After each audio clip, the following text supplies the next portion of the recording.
Hello, everyone. Thanks for tuning in to another episode of Connect and Convert, where we share insider secrets to small business owners on how to make your sales grow like lightning. We have a very special follow-up episode. You may have seen our episode with Paul Boomer, a conversation with Paul Boomer. We're going to do part 2. But first of all, let me introduce myself. I'm Dennis Collins, and my co-host is... Hi, Leah Bumphry from sunny Saskatoon. Hi, I like that, sunny Saskatoon. I'll bet I have more sun here than you have, though. Yeah, this time of year for sure. Yeah, for sure, yeah. So, welcome back. We had an enjoyable, productive conversation with Paul Boomer. Now, Paul Boomer, let me give you, he's got one of the longest titles in the world, but I loved reading every bit of it. It's a good one. It's Employee and Leadership Optimization, Company Culture Advisor, Wizard of Ads Managing Partner. How about that? And he deserves every bit of that and more, okay? Paul is someone that I've known for several decades. Leah, I think you probably just met him recently, but he is a true subject matter expert on business leadership and culture. And if you don't believe me, go to wizardofads.org. And when you see a class with his name on it, take it. Take it. It will transform the way you think about leadership and culture. Okay? To add to his accolades, one more accolade, hopefully the next time we interview Paul, will be author. Yes. Yes, author. That's right. He is working on his book, and he is. I'm excited to read that. But you know what? Anybody who teaches at the academy, anybody who starts dipping their toes into writing specific to small business, it always makes me think of Wizard Academy, the fact that they sponsor our podcast. They do. All things small business is what's important. And just if you go onto the website and check out some of the courses, Paul's included, wow, it is just what you need to learn is there. Couldn't agree more. I have participated in that class, and it changed a lot of my old views for 153 some years that I've held on. Yeah, it's going to be 154 soon. Getting there. So anyway, 2 other things I want to mention about Paul. He has 2 certifications that are very unique. Most people have heard of the Myers-Briggs survey. Guess what? He is certified to facilitate a Myers-Briggs survey. And even more important, he is a certified leadership circle facilitator. And I'm going to let him tell you about both of those during our chat. But for now, he's a friend, he's a colleague, but most importantly, he produces this podcast. Can you believe Thank it? Goodness. Thank goodness. Otherwise, what would we do? Yeah. We would do nothing because we would be floundering around on the ocean of uncertainty. We would have no idea. That's true. So we want to thank him for that. But today, he is our guest. And this is part 2. If you didn't see part 1, you got to go back and pick up part 1, okay? Because Absolutely. Part 1 was about leadership. Today, we're going to focus on business culture. Now, are you there, Boomer? We don't see you. Hello, Paul Boomer. Did he go out for a cup of coffee? There he comes. He's making a grand entrance. I love it. I love it, Paul. I gotta have some fun. A dramatic reveal. Yes. Very nice. Last time we spoke about the fact that you're a husband, a father, and we talked a little bit about your personal story. Do you want to share that again? Sure. Well, which part of it? But I'll. So there's so many things. But there really, are. But you mentioned your wife and your family, and that was a nice personal touch. Yeah. So I'll go back to the previous episode, and you asked me, why am I doing this thing? Yeah. it goes down to my life experiences. And for whatever reason, while I was in special education, which is not easy when you're being bullied and such, and in a very large school, and then you find yourself a lot of times being in leadership positions, and you're like, why am I don't get it. And I've never understood why I was put in so many leadership positions during my education. And then, unfortunately, a few years ago, my wife was diagnosed with breast cancer and then metastatic breast cancer after that. A few years after that, my father unfortunately passed away suddenly. And that topic, by the way, is mental health, is very dear to me, because when he was working for the one company he worked for his entire life, he had some rough spots that caused some issues to happen. And in our conversations, my conversations, it are surrounded around leadership and where he's been and such. And since his passing, I've really just said, you know what? I want to become who I've always been, which makes very little sense the way I said it. But understanding, hey, I have this thing over here. I'm not using it. I want to start using it now. Because as you can see, as I light up when I start talking about these topics. So I know earlier off air, we were talking about my wife and how she's doing wonderful, actually. And lots of little stories. The best story I can tell you right now is she's always been in these weird categories of 0.2% chance of this or that. She's actually now in the, I don't know what you'd call it, but very small percentage of somebody who might be cured of cancer. Ooh. Beautiful. Wow.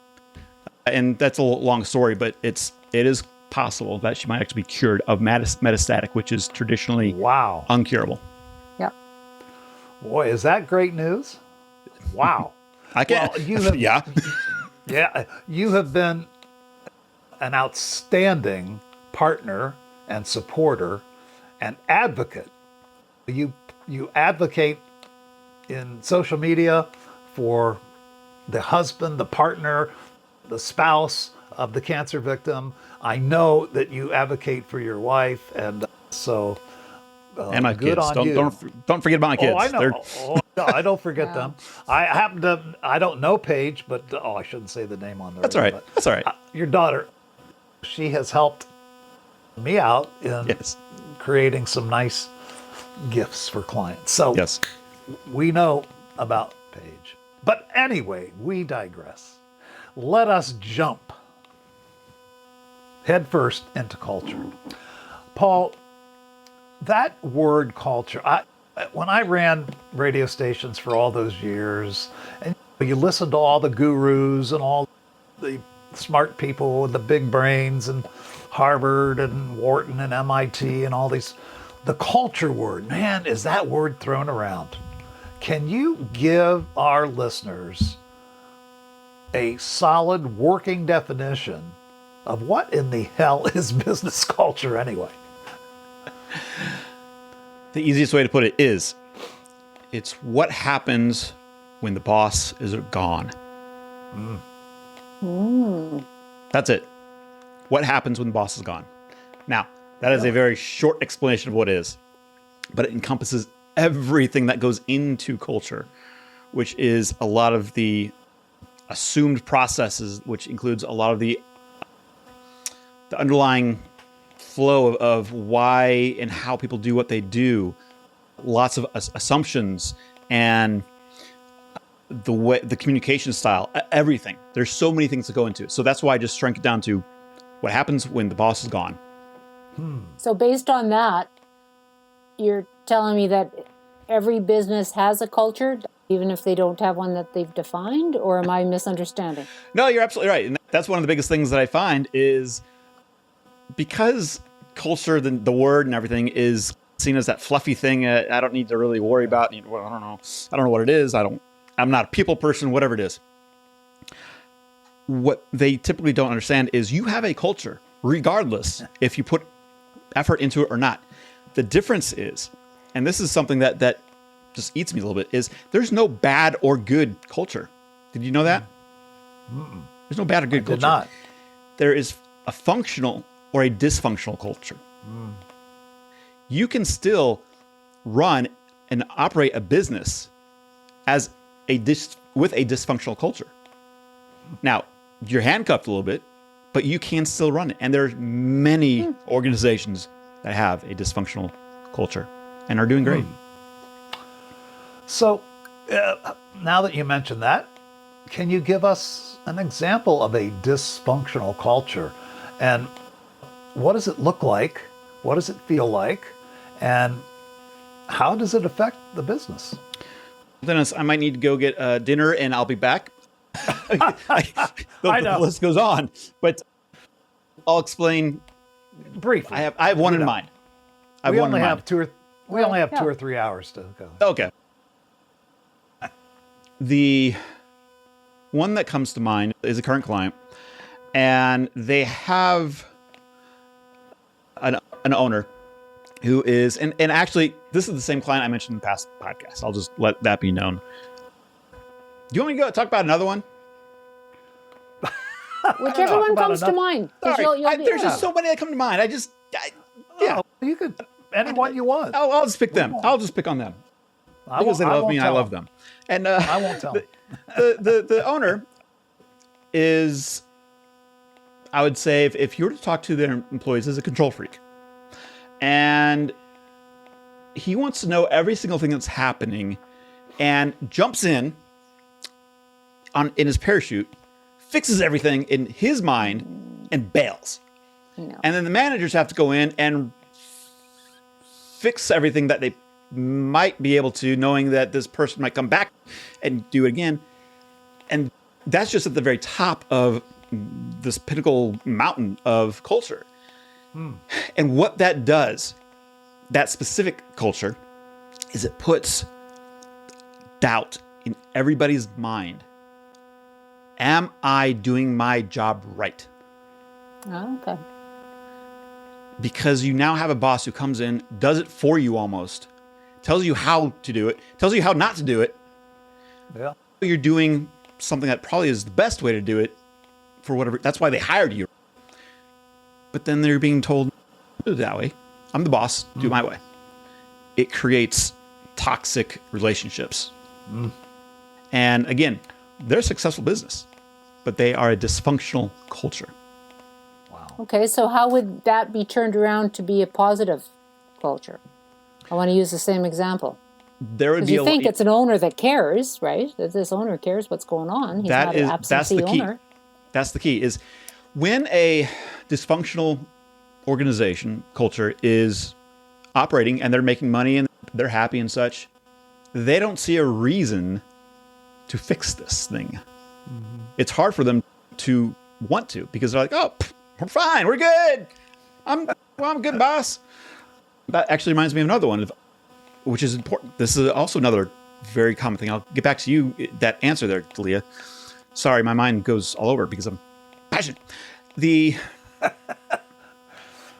a CEO that I met was talking, and he was really proud of himself and the organization for shifting everything in his business plan, when COVID hit. I mean, he was just proud, and he should be, because he skyrocketed his revenue and everything. And then it was a group of us, and somebody asked him, so what about your employees? How do you manage them? Oh, we're good. We didn't touch that. We've never touched that because it works so well. But you know what? I started to snoop around a little bit and started to ask some questions of employees. They looked happy. They looked like they were excited to be working and such. But when you secretly ask them, hey, what's it like to work here? Oh no, I'm getting out of here as soon as I can. As soon as I find another job, I'm leaving. Why is that? And they'd explain all these things. A lot of it had to go with micromanaging.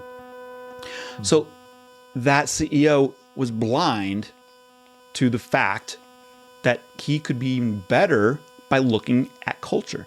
Now, the way you look at culture and accelerate it, or look at it, Leah, and turn it to the positive, is that CEO, president, leader, whatever, they have to be willing to look in the mirror and ask themselves, what am I contributing positively and negatively? How am I helping this boat go faster? How am I possibly hindering it from going faster? Until they do that, culture is going to be managed not by them, which, by the way, can be managed, not by that leader. Actually, they are managing it. They just don't know it. But it's being managed by the employees. Paul, would you consider that culture by default? Or it's just the way things are done around here, but nobody planned it. It's just the way it is. Is that? Yeah. But that's a great phrase, Dennis. Culture by default. This is just the way it is. And we're not willing to adjust it because we're fine. And that's a blind spot, is it not? That's a huge blind spot. Yeah, it is a huge blind spot. Not able to be easily seen, and clearly not something that's top of mind with most small business owners. Would that be fair to say? Absolutely. It goes back to that thing about we're making money, so why do I need to focus on culture? But let me tell you what. Go ahead. No, go. I think I know where you're going already, but go. I was going to ask you that question that you just posed. Hey, we're doing great. Why should I worry about this culture crap? Gee, Dennis, it's like we're on a show together or something. We do stuff together. I'm just glad one of you asked the question already, because I was getting ready to do it. The question. What was the question? We're making a lot of money. Everything is rosy. Why should I go to this culture nonsense? I don't understand it anyway. So why bother? Yeah, why bother? You built a company for a reason, right? Yeah. I have never met somebody who has a reason and says, I want to work on it. I really don't want to. I'm passionate about it. But I'm not willing to be better or help others be better within my organization. When you work on culture, when you are self-reflective, what happens in a business is it accelerates profits. There's no question about it, because people are more willing to be productive. They want to be productive. People are willing and wanting to come to work. They want to come to work because it matters to them. And if it matters to them, they're willing to bend over backwards to do some work. And it becomes easier to keep them. And it becomes easier to recruit new people. Mm-hmm. And with that, that's what I'm talking about. There's so many things of why you do this. And when you do that, you increase your profit margin, because you're not having to hire people all the time and retrain them, which, depending on your industry, the absolute minimum is at least $4,000 per person to train. So this isn't a bunch of fluffy, kumbaya, let's all have a group hug here. There are solid business reasons why you want to be able to change your non-functional culture into a functional culture. Absolutely. And for any business owner, it usually comes down to revenue, profit margins, because they want to please their stakeholders, whoever it is.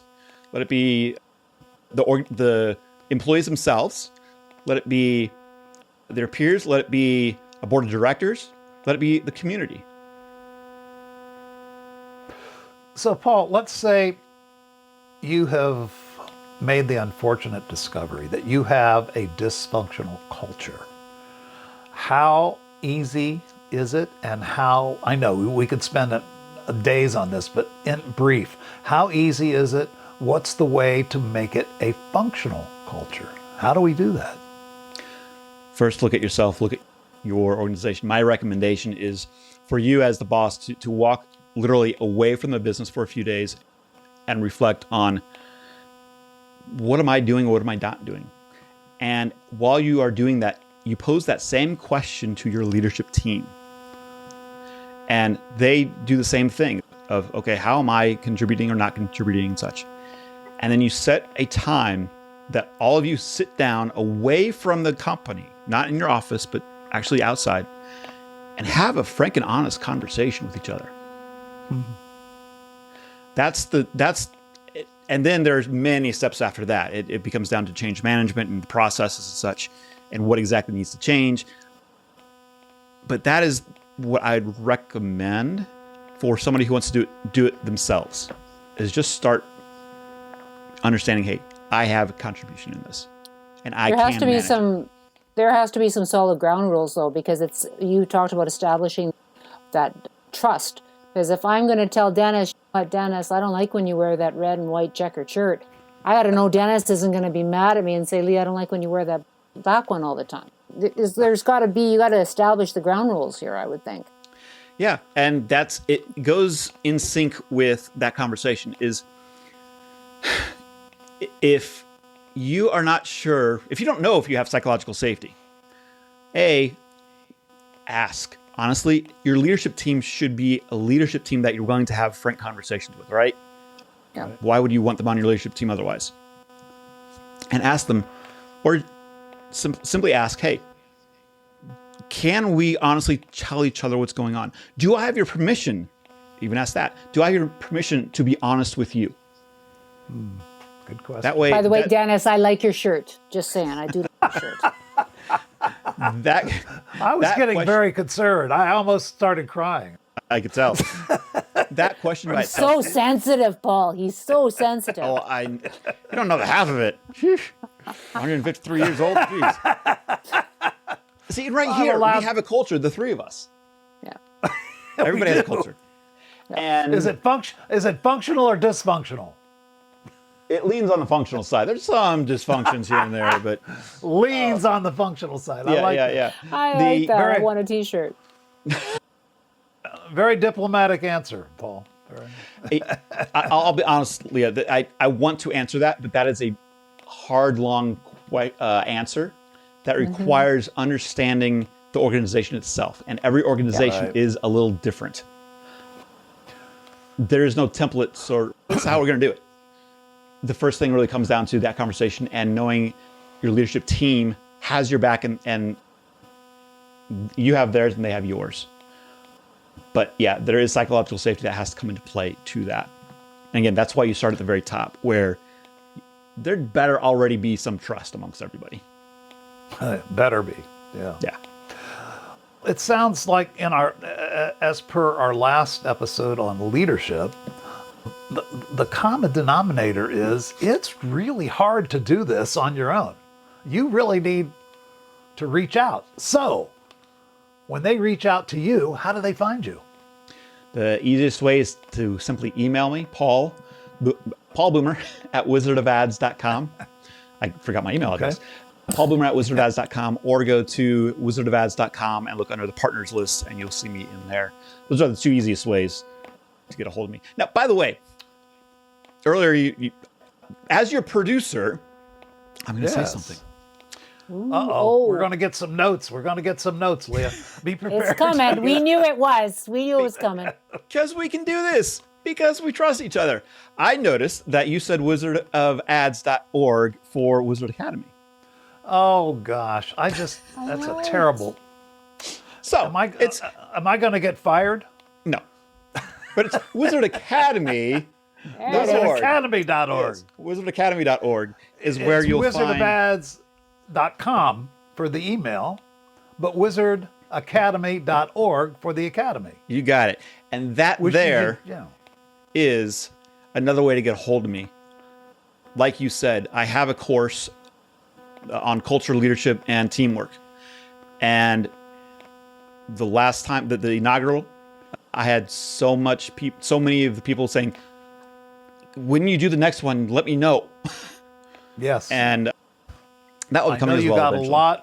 I knew you got a lot of good feedback, both because I was at that class. Yes. You got feedback both right then and there and afterwards. You had people reaching out to you, which to me is the mark of a great course. So when you see that course come up, wizardacademy.org, go take it.